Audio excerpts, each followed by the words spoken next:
Hi, brothers and sisters. I'm Bro JC for this week's Word from Home. And today we're going to be reflecting on the Gospel from the book of Mark, chapter 12, verse 18 to 27. So, in the passage, we're talking about the Sadducees questioning God about the marriage at the resurrection. I think the way we can reflect on this Gospel is remembering the times when we were questioned about our faith as well. We could have been questioned by others, by our workmates, even by maybe our family or our brothers and sisters who we were trying to invite to join the community. Or we can also reflect on the times when we ourselves are doubting our own faith, are doubting our actions or our purpose, or even our beliefs. Because in the passage, when Jesus was questioned about what to believe or who to believe, you know, trying to compare between the words that they had before and the words that they are receiving from Him now. The way Jesus approached that was with with confidence. He didn't falter. He didn't pause to think, or he didn't tell them, "I'll get right back to you on that." Well, let's put a note on that. He didn't say that. What he did instead was actually answer with another question. He answered, "Do you question the power of your God? Or are you not mistaken, for you do not know the word? You do not know the book of Moses?" So he brought that back to the people that were questioning him. And sometimes connecting that to those times when we ourselves are questioning our own faith. Maybe that's the message that's how the Lord would want us to answer our questions with another question. Why do we doubt? Why do we fear? When we question, do I still deserve to be in this community? Do I still deserve the good things that are happening to me? We should question ourselves. Why are we questioning? Why do we feel undeserving? Or when we question, why are these bad things happening to me? Why do bad things happen to good people? Sometimes we would say that.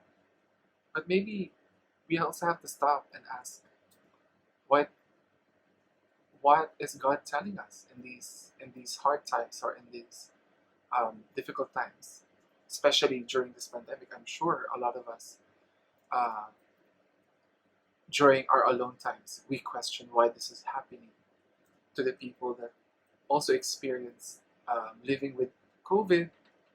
Being brought to the facilities or being isolated. You might have also questioned God, why why did they get this virus? What's the message? Why me? So I think in the same way, whenever we question that, we are also questioning Jesus. We are also questioning God, why it's happening to us. And I think the Lord would answer back and ask you, why not you? And then I believe to those people who have survived the COVID, you can testify to the greatness and to the mercy and to the miracles of the Lord and say that you were able to get through it. You were able to survive the virus because Jesus was with you. And what happened during that and after that was actually, it strengthened your faith, it strengthened your belief, and it's inspired you to take on more challenges and to be brave through it. So, connecting that to the passage when Jesus responded to the people questioning him, he really went back to them with so much confidence, with even some aggressiveness, saying that you should believe in the power of the Lord and you should have faith. The faith is the main thing that we're trying to hold on to for all of us. That's what we're all holding on to, during these dark times. And in the passage, I would just like to reiterate this, and this could be something that we could hold on to when we are brought back to these challenging times.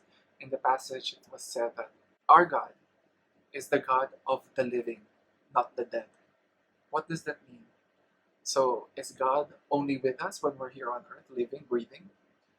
No, what he's trying to tell us is that our God is the God of the living because we live here on earth. But after this, what we call the afterlife is our lives in heaven with him. So we continue living. We continue living. So he will forever be our God, whether here on earth or in heaven. In the passage connecting that to the marriage and the resurrection, the point of it, of, of Jesus telling that to the people questioning him, to the Sadducees questioning him, was that what we have here on earth, the possession, the titles, or everything that we've gone through, the bad thing and the good thing, yes, it is part of us. It is part of God's will and blessing to all of us, what He wants us to experience while we're here on earth.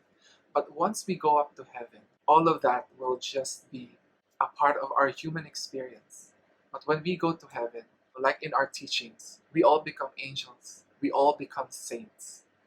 No one is an angel that is a wife of another angel. No one is an angel that is a husband to another angel. We're all angels. We're all with Him. We're all equal. We are once again, reunited with our Lord as saints. And the beautiful thing to carry from that or to take away from that is that will give us confidence, or that will lessen our fear of whatever is happening to us here on earth. The questions of why this is happening, the questions of how we should be, or if are we doing the wrong things, are we doing the right things? If we embrace the teachings, if we embrace the revelations that the Lord gives us in our daily lives, we will be more confident that He's leading us in the right path, in a righteous path, to have a righteous life, to have a life that is more like Jesus, for us to carry His image, in this earth. So I want to end this by saying that to those who are listening to this message right now, there are times it's okay to take a step back, to think and to ponder or to contemplate on our lives, because this is how we can then regain focus on what the Lord wants us to have, and that is a righteous life. That is for us to be focused on our goals, and that is to be with God in heaven. Everything else that will come with it, or will come after that moment of your realization, or after your moment of contemplation, it will all be part of the experience that the Lord wants you to have. So don't fear when there are questions. Don't think that you are losing faith, that you are losing your grip to God, because He will never lose His grip on you. He will follow you wherever you go. Kahit saan man yan, kahit saan banyo man yan, kahit saan mang moment yan na nagmi-me time kayo, God will always be there with you. So never feel alone, brothers and sisters. Never feel afraid that the Lord will lose you, because He will never lose you. He's always opening His arms up to us, to embrace us, to welcome us, and for us to feel love. So I hope that inspires all of us to push through every single day, to carry a smile, a confident smile, a beautiful smile in our faces, and inspire others to just believe and have faith. And with that, may God be